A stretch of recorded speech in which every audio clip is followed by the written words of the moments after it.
Hey, folks, it's Tacky Talk time once again. State Representative Tacky Chanaquincy is joining us for our December 6th update. Hey, Tacky. Hey, happy December, everyone. Good to see you again, Joe, and the first kind of sprinkly snowfall of the year. Yes, I've heard it called festive flakes, conversational snow. To me, it's just a big pain in the nuisance. Well, first snow of the season. We're actually not snow of the year, but first snow of the season. Yeah, Little exactly. little drizzle here and there, but nothing severe yet. And we're expecting more warm weather again to play havoc with some of us who like a steady temperature. Yeah, I mean, so far, Governor Healy is getting a pass on from the weather world at least. I remember how Governor Baker was first initiated with the snow Mageddon. Oh yes, and Deval Patrick did not call a state of emergency the first time he did that, and wondered how come it took 2 hours to get from Boston to Milton. Executive branch folks, doesn't matter what level of government you're in. If you're newly elected executive branch, the first snowfall is always the shock and awe moment where some reason after living in New England your entire life, or most of your life, you can't figure out that first snowfall is awful because we Right. all Yeah. live in bad first snowfall. And I was shocked by newly electeds like, oh, new elected executive branch folks are like, what just happened? I'm like, don't you live here? Although I recently met the new director of MEMA, Mass Emergency Management Agency, and she used to work in Anchorage, Alaska. So I think we're in good hands. I think we have somebody who's ready for Snowmageddon Part Two. God forbid that happens, but Exactly. I could see that. I could see we're better prepared this time for winters. Yeah, And yeah, MEMA is yeah. an important agency. Since we're on the subject, I mean, MEMA is such an important agency to us because people know what FEMA is, but people forget we have MEMA, and they're basically not just necessarily for like snow emergencies or tropical storms, but I mean they're emergency management coordinator. They do logistics. So, like when we did the Boston bombing, that whole tragedy, which is, wow, it's going to be like 15 years next year, I think. Is it? No? 2013. So it was Yeah, just 10 10 years, years this year. 10 years this year. So, yeah, you can tell dates in my head are not working anymore. But yeah, MEMA was part of the coordination effort regarding, the public safety components of that in terms of, all the logistics of moving everybody around on top of the, obviously law enforcement moving everybody around that crazy week in April that year. So, me was actually a pretty important agency, and we saw that in COVID. I mean, Hmm. they were charged with moving logistics of supplies around, and they're also in charge of logistics of morgues. So it's a pretty important agency. People will see it as just kind of a storm agency. It's really not. It does a lot more than that. Yeah, no, as Don Brantley, the director, explained to me, there are two functions that they deal with on a daily basis. One is man-made emergencies, a chemical spill, God forbid, or a plane crash, God forbid, and then natural disasters. Hmm. Yeah, and a part of the larger, health and public safety networks, right? We live Right. ever since 9/11, been living, in potential chemical type related situations. I mean, anthrax is still not gone. I think people forget it is still a popular domestic or domestic now, more like domestic terror than anything else. Um, and yeah, you're right. There's a chemical spill or a lab leak. They're in charge of dealing with that. Right. So, Techie, since last we talked, the supplemental budget has been approved. How did that happen? Well, it depends. You want how much procedural weeds do you want me to get into? So, I want to know how the speaker got 100 members to get to the State House on Monday. well, yeah, okay, folks. We've heard you say over and over again how informal sessions are any one person can object to the session, and I think we never really described what the objection looks like. So when you're in formal session, there's no formal session where you can take roll call votes, and to hold a formal session requires a majority of members. Informal session is basically the chair rules in many ways, not always, and the minority party is always present. It's kind of one of those gentlemen understandings that the minority party is always present in informal sessions. And the way you end an informal session is question the presence of a quorum. And since informal sessions are very lately attended, questioning a quorum isn't that difficult. So the Republican Party asked for quorums on Thursday, Friday, Saturday. I was actually in the chamber on Thursday evening, and they went through the procedural showing of them trying to demonstrate the ability to try to leverage the chamber. So they did some, what not surprising, and it just kind of makes statement kind of a procedure. So, for example, the minority leader put down an order a petition down under Joint Rule, House Rule 44, to ask the House come back into formal session, but you need a petition of 81 members. There's not 81 Republicans, so that wasn't going to happen. But it was a nice show that went to the House Committee on Rules, and it's never coming out because it's not rules. The petition is not in order of the rule. So, I mean, you don't have 81 people in a petition, and you can't call formal session. There was questions about whether I can have a roll call. We can call each member's name up during informal session. The answer is no. The rules do not allow for roll call. So the only recourse left was really to do a quorum call. And they did that on Thursday. And of course, leadership had conversations with the minority party to try to figure out if they could work something out. Nothing happened. Then Friday, then Saturday.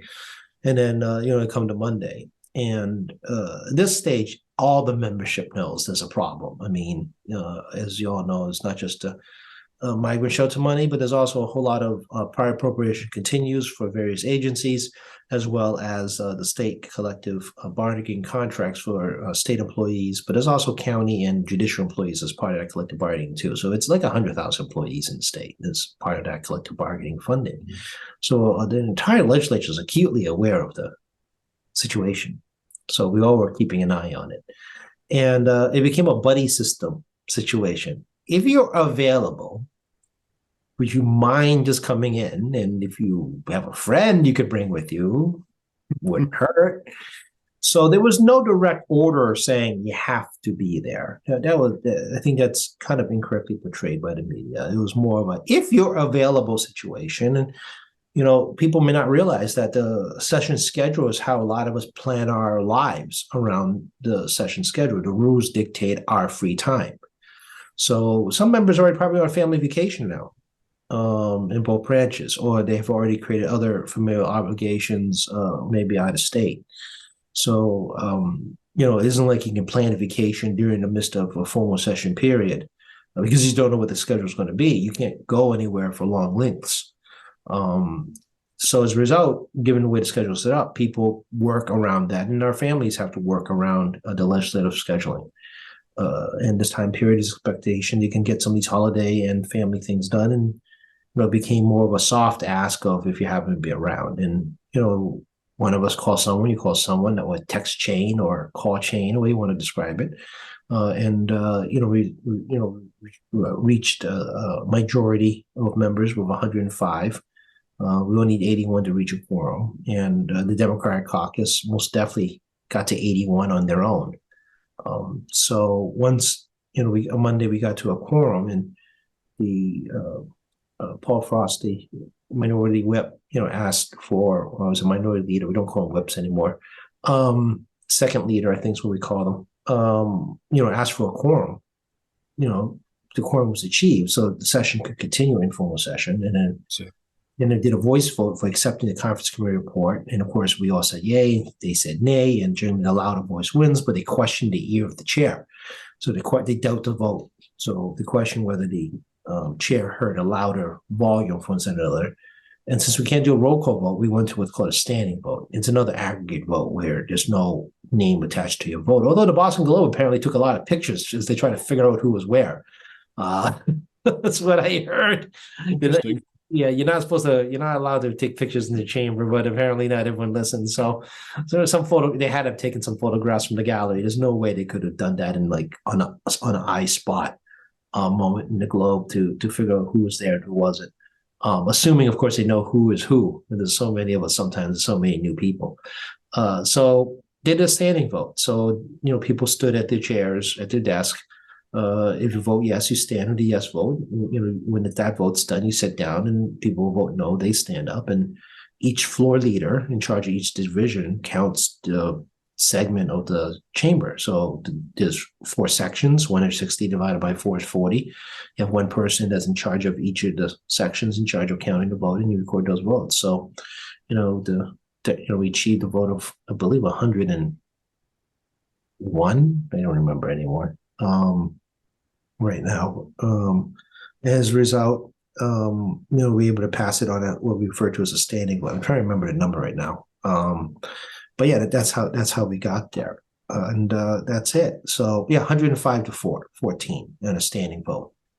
So that means we achieved like 129 for a quorum out of 161 people. Obviously, Democrats again, got the quorum to ensure that the session could continue. The Republicans have made their statement and their little parliamentary power play, I suppose you could call it that if you want. And that was it. They were done being an obstacle for the remainder of the day. The Senate got the same issue. They actually did something procedurally a little bit different. The minority party did not question a quorum, although the Senate can work remote, folks. They can vote it in. We have to show up in person in the House. So people from all over the state came to the chamber for quick morning. In the Senate, they can actually do remote. They actually also achieved the quorum. You need 21 out of the 40. And as opposed to the Senate, minority party putting a petition into form a formal session to Senate. Instead, they, under the joint rules, the temporary joint rules, they've set a petition under joint rules to open a formal session and suppose to send a petition for the House for a vote, which I've been informed by my staff has never made it to the House Clerk's office. So again, weird parliamentary showmanship that, quite frankly, you don't care about. The most of the public doesn't care about this weird parliamentary. I agree with that. That's true. Yeah. Yeah. Most people don't care about this weird parliamentary rules. Us nerds in the building that need to know the rules and understand what's going on. And as a result, the Senate, a minority party, did not do things like lay things on the table, which can push things automatically to the next calendar day. The minority party, did their own statements to create some appearance of objections. And like the House, the Senate passed the bill also on a standing vote by 20 to 3. So 21 members need to be quorumed, there 23 members show up. So, and that's pretty much sums it up. The rest of it was passing papers back and forth, by unanimous consent of the branches. The governor signed it on Monday evening. And that's kind of procedurally what the parliamentary and gamesmanship and, inside baseball / rule nerds like me, observed. And, you guys all know I've been watching this building a very long time in different capacities. And this is the first time I've seen this happen. Really? People under some false impression that, informal sessions, prohibits members from coming. It does not. It's just very rare you see a level that's the size of a quorum. Yeah. If you're around the building, at the close of informal sessions, end of a session year in the second half, so next year in 2024 in December, you see a lot of members milling around the building trying to get unanimous consent on their home rule petitions or, things that have just made it to the last leg of the journey on some smaller bills they have a personal interest in. That's good, but doesn't mean it, has massive impact on every person. And, they're milling around, and you can have up to, 30, 40, 50 members rolling around the building at different times during Christmas and New Year in 2024, depending on the circumstances. Mm-hmm. And members trying to find, leadership and the clerk and legal counsel and all this stuff, and people running around trying to move their small bills out. I know that initially it was 2.8 billion. I think the final number was 3.1 billion. Though, do you know what the final tally was? The final tally is 3.1 billion, according to State News Service. Okay. There's some prior appropriation continues. There's some money that's been pushed around here and there. Most of the stuff is actually all of it's one-time funding. Right. Very small portion, like 250 million for the shelter situation, right? Yeah. Again, it's a reconciliation. Okay. Yeah. Budget's a reconciliation. It's looking at FY23 numbers and reconciling the numbers against the actuals. So, and the governor's office, didn't spend a $500 million. So it's not on Maura Healey. It's, Charlie Baker's folks too. And, a lot of that's going to be prior approach to continue or revert it back to the general fund, just then help did the reconciliation. And, obviously the big chunk of change that's missing is capital gain. So then we had to readjust the stabilization funding budget. So the rainy day fund is not as robust as we want to, but it's still, in the $7 billion zone. So it's not like we're in deep, rainy day trouble when it rains again. But it won't be as, robust as we want it to be. Right. I know that was a concern of yours like a year ago. You mentioned that. Yeah, especially during the end of COVID when we didn't know what it was going to do. And, they projected revenue shortfalls of close to 20%, reflecting the decline in the labor market. Then obviously we all saw in 2021, everything flipped on its head. Suddenly we went from like negative employment to overemployment. We had practically near employment. Statistically, once you hit under 3%, it's statistically basically full employment, and we had more jobs than people available. Yep. And once stimulus money ended and unemployment benefit extension ended and all that stuff, the labor market really became saturated. And employers and employees had the advantage on wage negotiation, and revenues on the state level bumped up by a combination of capital gains. And of course, the more money people make, and we are a flat tax state, the more money the state gets out of it. Right. Trigger that 62F issue. We all talk about everyone got a little bit of a tax refund before Baker left office. But then again, that good times don't roll forever, and wages will not always go up forever. And it's now leveling out, and wage growth has moved well under 0.5% per month compared to last year. And inflation is stabilizing, even though it's still high because there's cost passed along. But I mean, don't expect your wages to be so high that's going to create unexpected tax revenue. What about the millionaires tax, though, so-called millionaires tax? Is that included in the overall budget? Yeah, it's not baked in the budget in the sense that it's like part of foundation, because the unpredictability of it in the first time of doing it, you just don't know. Yeah. So we budget out $1 billion between various transportation projects and school education related stuff, in the hopes that the money's available. But if it's not, we didn't bake it into the bottom line. That was one of those peculiar ones that we did have gambling too, actually. Oh yeah.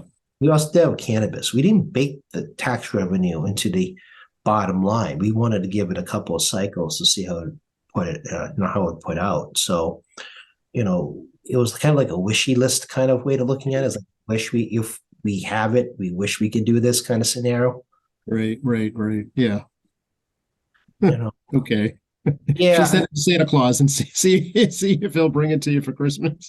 Yeah. Essentially, yes. I mean, we didn't bake in the casino money at all in the first cycle. It was like we just didn't know. So one of the, myths out there is that, you put something out in the industry, you have this brand new revenue, and, it's always available. Same thing with sports betting, right? It's doing very successfully.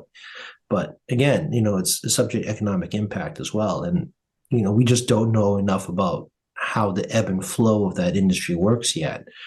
It's not like you get a steady same number of players every month that we get X number of dollars coming in. That there's not enough time, so we tend to be very cautious. That it's not like sales tax, right? We do have an idea of spikes in sales tax during Black Friday, Christmas, and we expect car excise tax to go up on car sales. When we come into the spring, we can track the RMV license plates to figure out what the projections on excise tax for local communities and past behavior on car sales. I said before, I say again, interest rates are high. People have been, people smarter than I am, economists and other people that do tax policy and watch these statistics, can project out that there'll be a negative impact on things like car sales, home sales, refinancing, lines of credit, capital, big project development, because interest rates will stay above 7, 8, 9%, depending on the scenario. For a while longer, and the Feds have made it very clear, the Fed Reserve Bank, that higher for longer. They very actually didn't, just not carefully, just flat out said, don't expect a rate cut. Right. Yeah. That's probably early, middle of next year at the earliest. Yeah, that's what a lot of these speculators and market people are thinking. But in terms of like the Fed Reserve itself, they just flat out said, don't expect it. They don't want to give any false impressions. And despite, the fact they make a statement, it's amazing how people don't believe things have been said. They still behave as if what they want to believe is a person that actually makes the actual decision says no, but people behave like, well, they don't mean that. But they just said it. Yeah, And it's so very far, everything they've said, they've done. Well, that is interesting part observed on human behavior regarding the Federal Reserve Bank is that they say something, and you look around analysts and business writers and all that. Oh, they don't mean that. They're going to do a cut in March or a cut in July or whatever they want to say. And it's almost like, what part of the fact they follow through on everything they've said for a year and a half you don't understand? Right. But I don't want it to be that way, right? Yeah, it is, again, they're all analysts. They're very speculative, but Yeah. some people believe that speculation is true. Well, I mean, they have to develop, a following in their given media, I suppose, in order to be valid. I guess you're right. I just find a very peculiar observation. I know. Well, they- see, you and I deal in facts. That's the problem, Jackie. We're Well, too fact-based. if you actually say you're going to do it and you've been doing it and been doing it consistently, I would trust the honesty of your statements because Yeah, I'm not betting man, but pretty good odds that they're going to continue that pattern, right? If they Yeah. hadn't, then I'd say yes, they're not going to.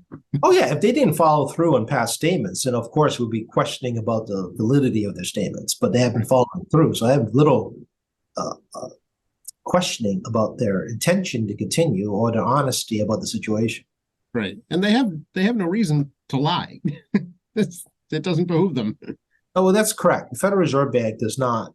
The individuals don't practice in the stock market, and they Right. have very limited opportunities to make money outside of the current job. They basically Yeah. can't.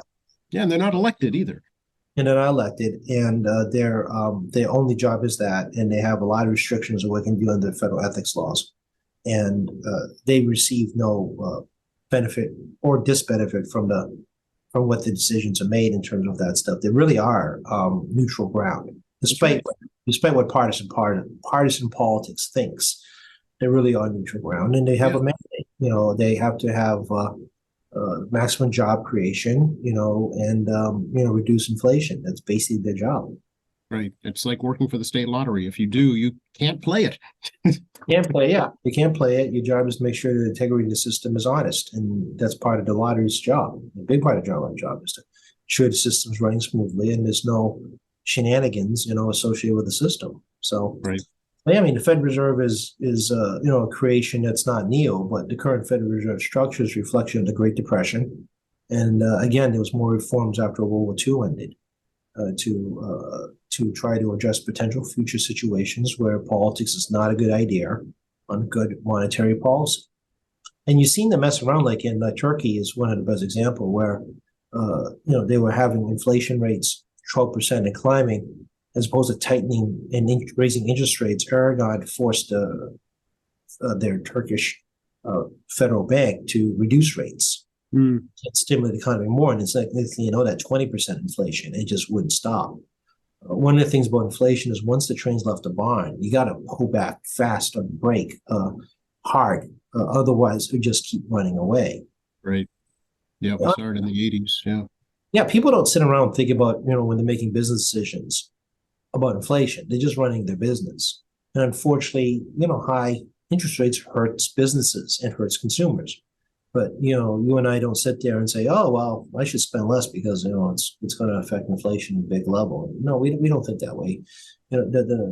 Unfortunately, or fortunately, depending on how you want to frame it, Federal Reserve banks around the country's job is very similar to the U.S. one, trying to independently without political influence make a decision regarding long-term health of the economy. Yeah, yeah.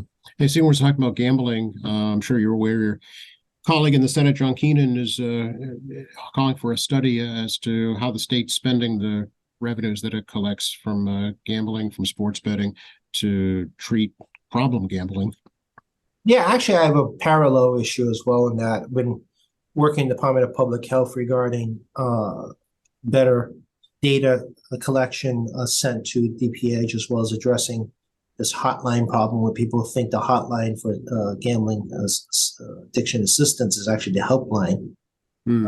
which causes problem for DPH. And um, obviously DPH is independent from the gaming industry Yep.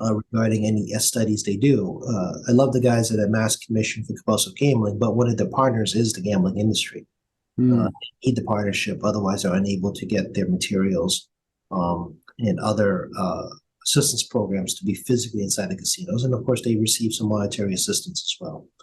So, DPH is, obviously not a industry that's tied, not an agency that's tied directly to it. It's Mass Gaming Commission that regulates them.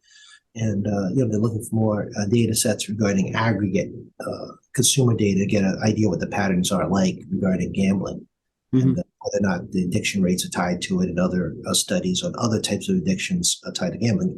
As people at Mass Compulsive Gaming has reminded me over the years, gambling is rarely a single addiction. It's generally a pairing.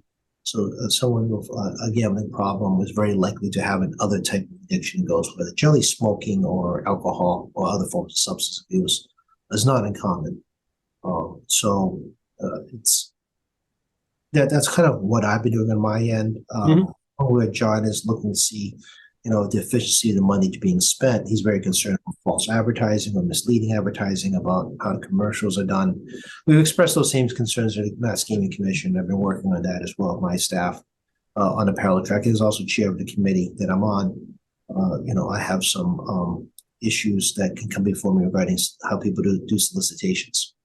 I see. Okay. Yeah, I know that sports betting is taking off. I think I read somewhere where the folks from the apps, the sports gaming apps have sold shares worth like $60 million already. Yeah, I mean, this was a long-term gamble. People invested stock in places like DraftKings and FanDuel and even the casinos. You boom or bust in the stock market. You take your risk at your own hands. The real two states for sports betting that they're waiting for, and I'm watching this too, is California and Texas. I mean, it's the two biggest population centers in the country. And if both of them open up sports betting, you can guarantee that the casinos, FanDuel, and obviously DraftKings is clearly the leader, will be able to just monetize rapidly, and the stock should go bonky high really fast. But it's also these guys have been doing grow at all cost, meaning that they were willing to take a negative revenue on their earnings to try to get ahead of the other competitors. As we've talked earlier, there's massive complaints we received regarding the sheer amount of advertising after sports betting was legalized was literally grow at all costs. They would throw infinite money they have at them, as much money that can be loaned on lines of credit, not caring about profitability yet to try to maximize customer signups. Right. I think they call it a loss leader in marketing terms, if you will. So, a small loss at the beginning to capitalize in the future. Yeah, they started turning a profit in Q3 this year, and I expect that it'll probably continue. But again, if another open market is up like in Texas or California, people are going to buy it on speculation, the stock, because they think it's going to go high, and it probably will. But they're also going to do the loss, take the losses, because advertising in California and Texas is so much bigger in terms of sheer dollars they have to spend. They'll take negative earnings for a while. They try to capture a market base. And we talked about it also inertia, right? People, when they sign on to one platform, unless they want to be a mobile platforms or ones, are not inclined to change. Right. Yeah. No, it's customer loyalty is huge. Right. Exactly. Yep.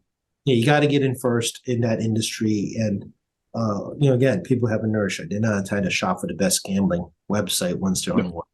That's right. That's right. As long as they can get their bets in, it's exactly right. Yeah. Absolutely correct. So that's why it's, taking those losses is a gamble. A huge gamble for the company, but that's the logic. Yeah. Is it is the regulation to prevent minors from using those working? Have you heard, Jackie? It's hard to tell. I mean, there's some degree of auditing the industry itself, and then you have to check the IP numbers, and you can't VPN voice protocol network your way out of Massachusetts or into Massachusetts using these devices. And then there's also verification regarding IDs, and how does that work? And Yeah. no foolproof way to prevent minors from playing. I mean, let's be honest about this, right? I mean, there's no foolproof way to stop anybody. But Right. It's like buying alcohol for a minor, correct. It's really about auditing the regulatory agency doing proper audits in this case, anything else to find out if they're in compliance or not. And that's a question we're going to have for them down the road. It's very early. I mean, sports betting has not really been a full year of implementation yet. And I think that's something to talk about the Gaming Commission probably in another year or so, once they decide how they're going to do their auditing. Okay. Can we talk a little bit about, I heard a report earlier this week about a ballot initiative that has enough signatures now to raise the minimum wage for tipped workers, $6.75 an hour to the minimum here in Massachusetts, which is $15 an hour. Yeah, tip workers get a smaller minimum wage because it's a tip-based industry. And if they're unable to make the tips equivalent to the minimum wage per hour, the restaurant pays the minimum wage. Supposed to. In most cases, in a good economy, especially now where you have hyperinflation and it's slowing down, obviously, if you're even tipping at 15%, the odds are pretty good you're gonna make minimum wage. Because things are expensive, right? Yeah. Yeah, the more expensive it is, and I know some folks are probably pulling back, but it's hard work. Anybody's working in the restaurant industry know it's hard work to do service. So and they're very dependent on those tip wages because they don't minimum wages significantly lower than the tips, to be honest with you. But particularly now, I mean, holiday season, people tend to try to be a little more generous. It makes the ballot question actually forces restaurants to move straight to minimum wage numbers. Right, and the question brings up the question: is would that be the end of tips at restaurants? I have a lot of mixed feeling to tipping. We've talked about this before. The vast majority of the planet does not do tipping. They don't. The cost of labor is built into the price structure of your meal. Just like rent, electricity, food, everything, and not just partial labor. So the minimum wages tip is low, and that's what they get as a baseline. But if they don't get enough tips, obviously the employer has to pay the minimum wage. Right. But I mean, most of the planet, compresses all their things, including taxes. You look at other parts of the country, parts of the world. They don't do a separate tax. The price you see is the total price. That's it. Everything's packaged in. Yep. It's like a cruise, basically. Yeah, most of the world does that. We don't. We itemize these things for transparency, but also become somewhat of I won't say deceptive, but shock for foreigners when they come here and they realize that the price on the item in the menu is not the actual final price. Right. Yeah. And that's why you see like odd marketing, like $14.99, making it seem like it's not that expensive, but all of us round up anyway, which I find really odd psychology. Because all of us round up. Absolutely, yeah. But for some reason, if you go to buy a car and it's $49,999, you're thinking, oh, it's not $50,000. Yeah, it's a weird psychological thing that marketing has continued to keep up, even though the rest of us don't always round up the penny anyway, the dollar anyway. We never think of it as a bargain. Right. And a peculiar behavior, but it's ingrained in business culture. But yeah, I mean, that's kind of part of the quirkiness of it all. And, I don't mind tipping, but, if I had a choice between that and people getting a daily wage guaranteed, I'd rather have people getting a daily wage guaranteed. Right. Because the tip, it depends too if the restaurant pools their tips, or they just That's equally. You can't pool tips. You're not supposed to. You're not supposed to, right? I know. And you're not supposed to take cut of the action of tips, and you can't have head waiters take a cut. Actually, that's illegal. Right. So, but it eliminates that kind of shenanigans. Right. by giving them a fair wage. But some folks don't like that in the service industry, because if you're in a nice restaurant, a very expensive restaurant, and someone, a family puts down, $800, for example, for a celebration, a big party, and yeah, you mean people could put a service charge of 15%, as the tip. But frankly, I mean, you rather get 20%, which is now the customary, or up to 25% of people feeling generous against an $800 bill. That's much better than minimum wage. No, that's true. Yeah, it's true. Although, like you point out, they work. It's hard work for sure. Yeah. It is hard work. And same thing with bartenders. It's hard work too. I mean, you're on your feet for a very long time, trying to keep up with orders, keep it straight. And you get some customers that get impatient. Yep. They work odd hours, holidays, weekends. So it's certainly, they earn it for sure. Most of them do. Yep. Yeah, and as a kid that grew up in a restaurant for 3 years, yeah, I get it. I've seen it, and how to work around my parents' hours at the work. My mom actually stayed at the hospital and came to work the restaurant, and work around that schedule. It's not easy. So we'll see how this goes. Generally, when it comes to increasing people's wages, minimum wage, the voters always vote yes. Right. But there's actual ramifications with service workers, that serve you your food, about whether this really is a positive thing for them or not. It's not as cut as dry. It is, and again, there's a economic scale differential between, a busy Sunday diner versus a less busy Thursday diner versus being at Morton's, versus being at 99. I mean, it's all different. Yeah. I think we're already starting to see a little pushback from the restaurant industry, so we'll have to see.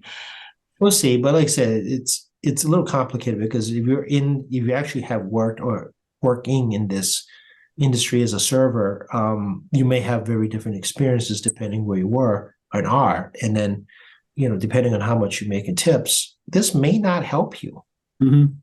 Yep. To look at the fine print. This is a fine print type of thing. Yeah, it's really a May situation. So I mean, I think it's going to be very difficult for the media to get a wide swath of people in this industry to give a proper sampling about different types of servers and working in different sectors in different geographic locations, to give you a really broad and fully informed view about how this actually impacts them the most. Yes. Yeah. Okay. Stay tuned for that. So the informal session now continues? Yeah, informal sessions are generally Monday and Thursdays in both branches. It's not guaranteed, but generally the practice. If there's a holiday, it'll be a Tuesday, because Christmas is a Monday, New Year's is a Monday. Under the rules, actually under the law, state law says we have to be in every 72 hours, but you adjust regarding holidays and states of emergency. Again, because the Senate can do remote, they have less of a difficulty. As you can tell, needling about this remote issue. I've been doing this all year. But also the session for this calendar legislative year ends on the first Wednesday of after the first Monday of the year. So it'll be January, I can look at my calendar, January 3rd will be the close of the 2023 part of the legislative calendar. All our bills, it will carry over. Certain things will not carry over, things like the vetoes in the budget, and any other fiscal matters that are pending. Kind of will be lingering. Econ debt bill has been filed. That's going to go to committee of economic development, emergency tax. It's actually the committee next to my committee. So that stuff's already underway, and you already started seeing the economic forecast articles coming out from Monday's joint ways and means hearings regarding revenue projections, and various articles will be coming out more this month, probably more in kind of the specialized business magazines and similar groups, trying to forecast out what 2024s look like, and of course, our ability to have revenues directly tied to the public's ability to make money. Right. See what that translates down to, obviously, for Quincy, for your district, right? Yeah, local aid is directly tied to tax dollars, and then as well as Chapter 70 local aid, as well as things for like Council of Aging, library, school breakfast programs, school lunch programs. They're not part of Chapter 70, that part of it in terms of school stuff. Any school safety grants. A lot. You'd be surprised exactly how much. I really should give you a tally of some of the smaller items that we get. I mean, the Quincy College got a.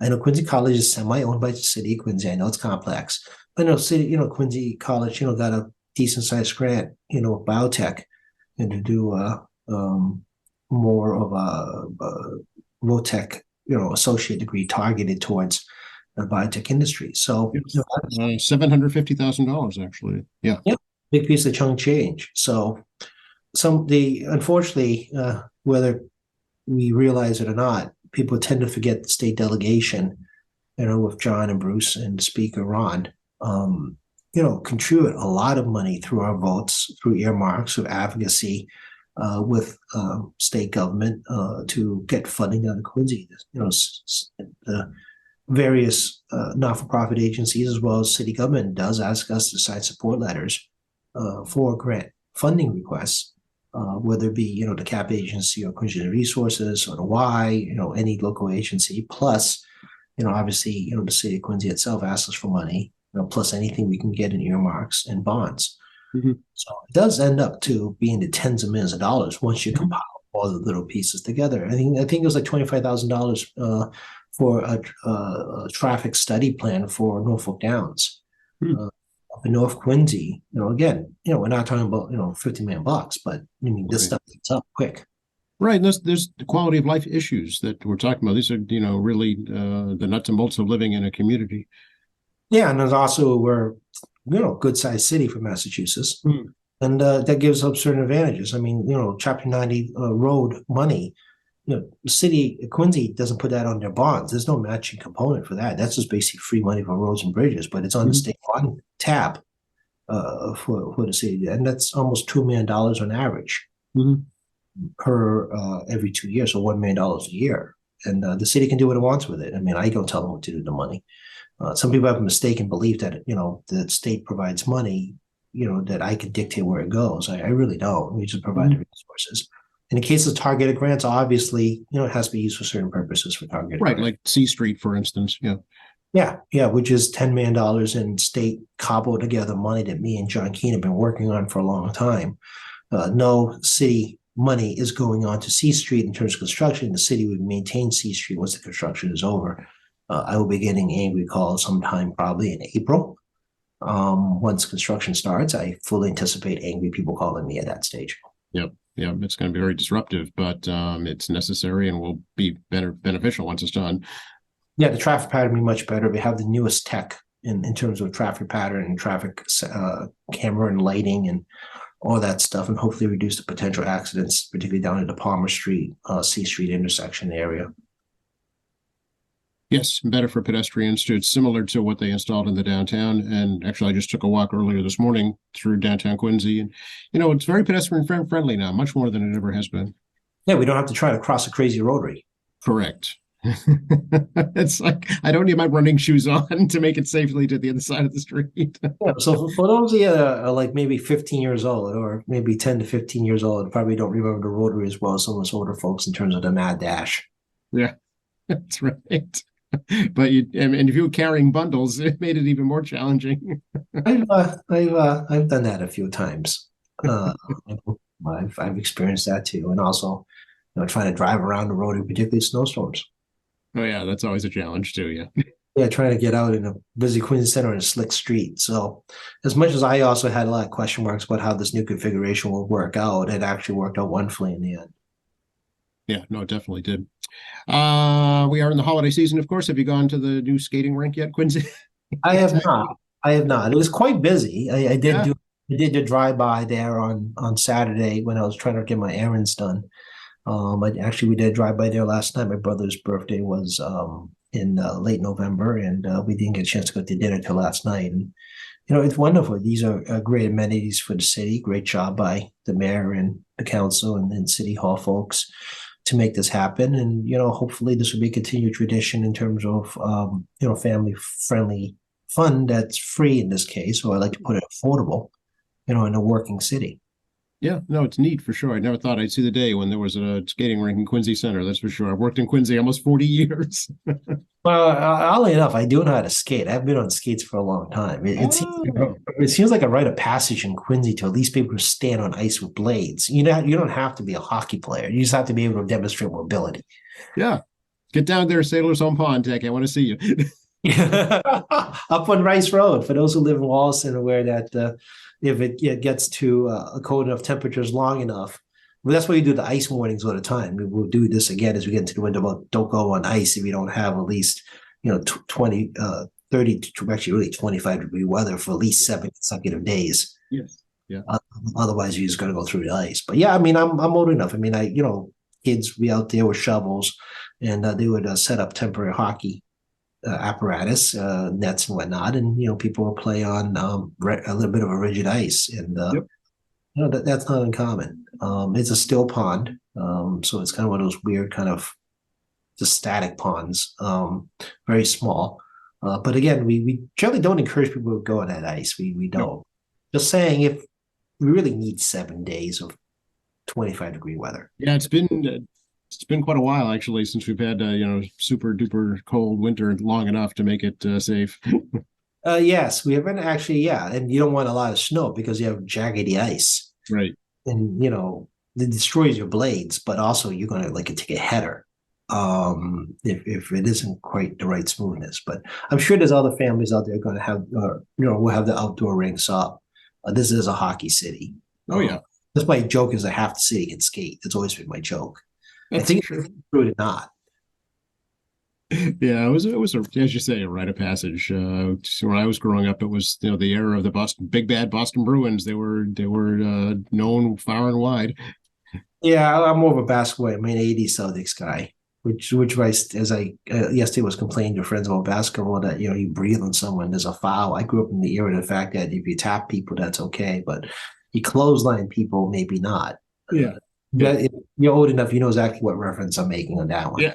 Yeah, you don't get away with much these days, that's for sure. It looks like an Olympic court. Olympic rules are different from NBA rules, but the court looks more Olympic-ish.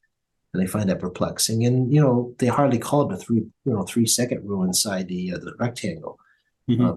Got to camp out there. Unless you're really in there for like 10 seconds, they'll kick you out. But nowadays, if you're in there too long, and I don't like zone defense in professional sports because I think professional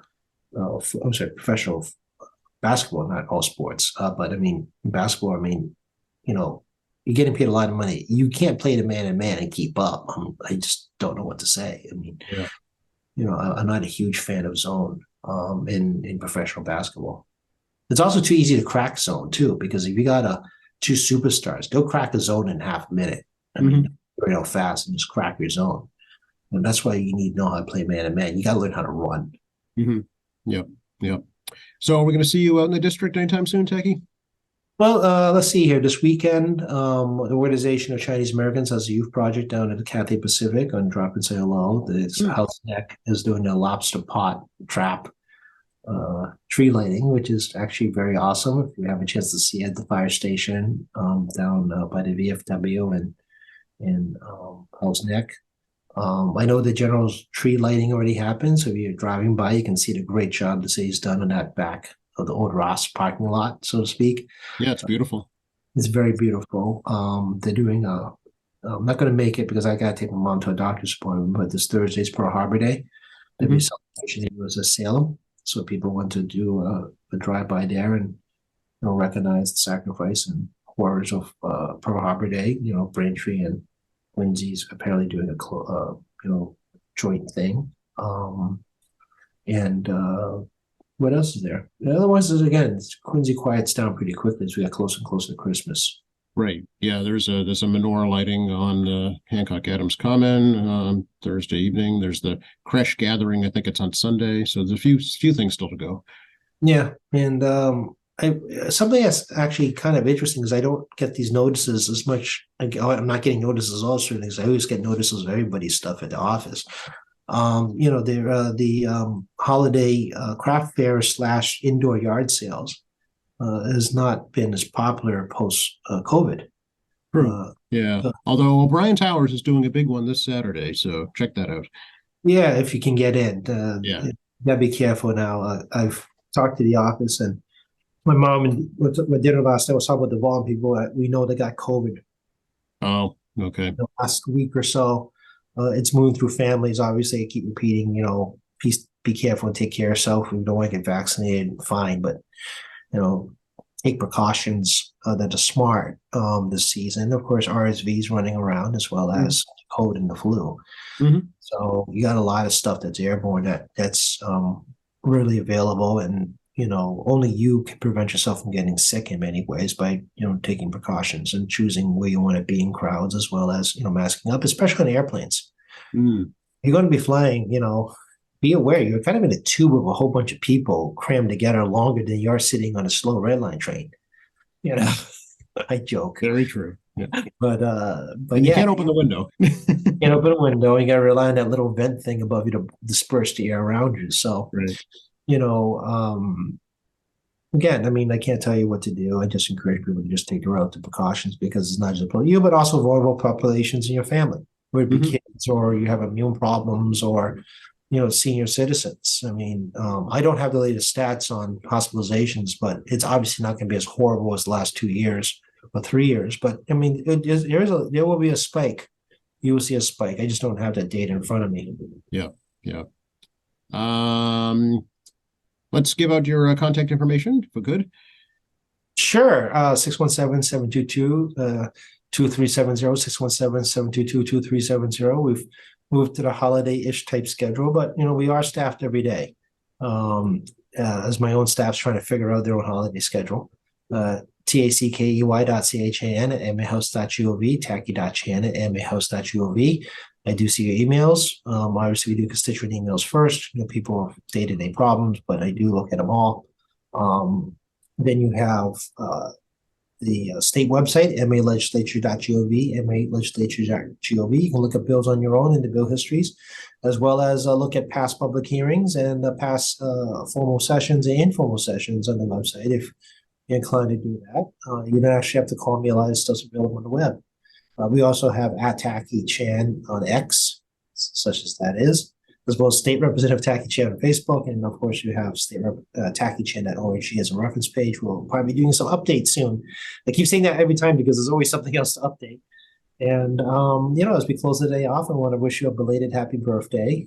The little bird told me that you had decided to try lay low on your birthday. So, for those who enjoyed Joe's show, definitely drop him a happy birthday line. Oh, thank you very much. I stopped having them a long time ago, though. I am in the same boat you're in, but I think my boat's sinking a little faster than yours.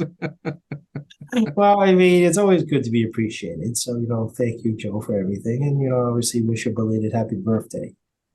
Thank you. I appreciate that, Tacky. We'll check in next week. We'll see you next week.